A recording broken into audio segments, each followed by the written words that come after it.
In the run-up to South Africa's first democratic non-racial elections in 1994, we in African Enterprise took a number of initiatives to draw together black and white politicians, alienated people for the most part, and from far left to far right, to come together for dialogue and communication. In my memoirs, Footprints in the African Sand, I have written up about a number of these. Let me read you one of them. With the election just 18 months away, we decided to concentrate our efforts on facilitating more of this kind of dialogue that had proved so transforming. We hit on the idea of organizing special weekends away at a game lodge called Kolobe, near Pretoria. And over the course of a year, from December 1992, we ran 6 weekends involving nearly 100 political leaders from far left to far right. These were among the most significant contributions we were to make at that politically important time. Someone once asked me how we got the leaders to come. Well, I replied, my personal assistant, Peter Curtin Johnson, and I promised them the weekend of a lifetime, and then just harried and harried them until they agreed to come. Kolobe offered fully private accommodation, which was free of press intrusion. It lies deep in the bush, and we went there by light aircraft, a heartwarming and relaxing adventure in itself, flying into that little runway cut between the trees and the shrubs. Then we laid on good food. Kolobe Lodge is an upmarket facility, and the meals were out of the top drawer. Next came plain fun together and encountering one another in our common humanity. A government leader, plus a leader of a terrorist organization having coffee together, or leaders of opposition parties swimming together, or going on a game drive together, or having a picnic in the bush next to a 4-wheel drive. I recollect for myself the surreal experience of going jogging early one morning with a senior leader of the Pan-Africanist Congress, the guys who just the previous week had blown up a sports club in King Williamstown, killing a number of whites. After our run, we could talk about it. We also prayed together. Beyond all this, the real key of Kolobe's power lay in our taking extended time as a group to share our personal stories. So many life-changing stories came out of those weekends. First, there was Christa Jager of the Afrikaner Volksunie, who told how his grandfather had been humiliated by British soldiers after the Boer War, when he was made to walk around Pretoria with a sign round his neck that said, "I am a donkey. I cannot speak English." He said that after what the British had done to the Afrikaners, he and his people never again wanted to be subject to anyone, least of all the blacks. That's why they wanted a separate Afrikaner state. Then there was John Nkadiming of the Central Committee of the Communist Party, a close friend of Mandela and an African National Congress executive member.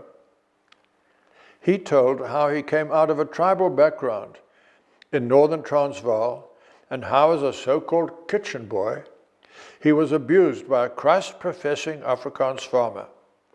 This drove him into the arms of the Communist Party, later landing him up in prison for 2 years. After the Kolobe weekend, John asked for some books to help him look at Christianity afresh, because for the first time at Kolobe, I experienced real love and acceptance from Christians. I also recollect vividly Philip Mlambo's story. He was deputy president of the Pan-Africanist Congress, the one settler, one bullet people, and former commander-in-chief of the military wing of the Pan-Africanist Congress. He had spent 23 years of his life in prison on Robben Island. He told of assorted beatings and brutalizing from prison guards, plus one horrific experience of being made to dig a hole nearly 2 meters deep, after which he was told to get in it. The guards then filled it in with sand up to his neck and urinated on him. With tears in his eyes, one Afrikaner said, "We apologize to you, brother. Please forgive us.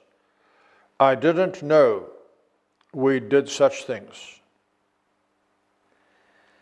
In these dialogues, first of all, the enemy was humanized. Stereotypes were shattered. Second, enemies became friends, not in the sense of all reaching identical postures, but in the sense of people finding and coming to like each other, even trust each other.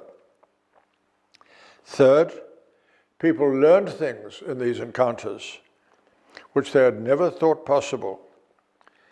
Lekau Moyaha, leader in Steve Biko's political party, the Azanian People's Organization, said, "I learned more in my first 3 hours at Kolobe than I could have learnt in 6 years anywhere else." Fourth, many people found that their personal and even political ideas were much closer to those of others than they could possibly have imagined. The only differences were how to achieve the desired ends. Fifth, people were actually changed by the chemistry of encounter. When it came to the turn of Indian politician Amishand Rajbansi's daughter, Vimleka, to share her story, she said with emotion, "If I had had my turn yesterday, it would have been quite different from how I feel now. I have had several revolutionary encounters with some of these Afrikaners." In fact, it was quite something for certain politicians to have to do 12 or 15 bits of listening before they could do their own bit of talking. Arie van Rensburg, from the executive of the Afrikaner Volksunie, came to 3 Kolobes, each time bringing new colleagues from the extreme right wing. His grandfather had been president of the Zuid-Afrikaanse Republiek, and his mother came from the Strydom family that produced former South African Nationalist Prime Minister Hans Strydom.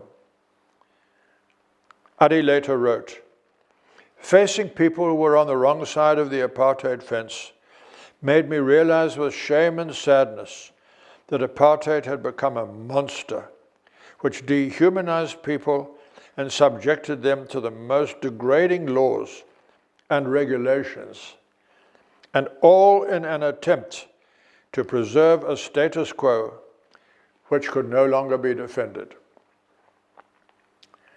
Arie became a changed man.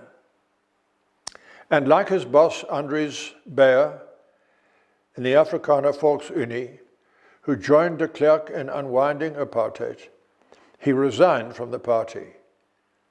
He also took his reconciling message to his friend, General Constant Viljoen, who had some 400,000 Afrikaners ready to rise up and overthrow the process towards non-racial elections.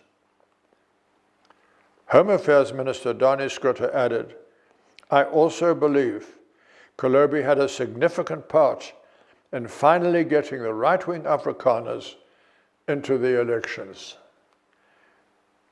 Then there was the extraordinary post-Kolobe story of the Pan-Africanist Congress's Philip Mlambo, from whom I got a phone call one day out of the blue. "Michael," he said, "our leadership wants to meet with you. Will you come to Johannesburg?" I agreed, of course, and my personal assistant, Peter Curtin Johnson, and I would go up. Once there, he and Benny Alexander, the party's leader, told me they had decided to call off the armed struggle. They wanted to know our thoughts and get our encouragement. "Well, men," I said, "we obviously want to encourage this significant move, but one thing is for sure. You will have to receive with full force our insistence that you terminate your slogan, 'One settler, one bullet.'" And they agreed.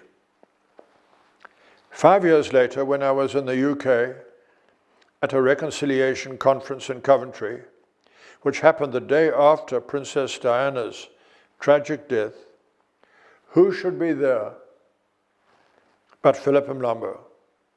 He was sharing his testimony of what happened through the chemistry of the Holy Spirit's working in him at Kolobe. In many ways, our efforts at dialogue seemed small, but we felt led to press on with them by faith, even though we didn't know where they would lead.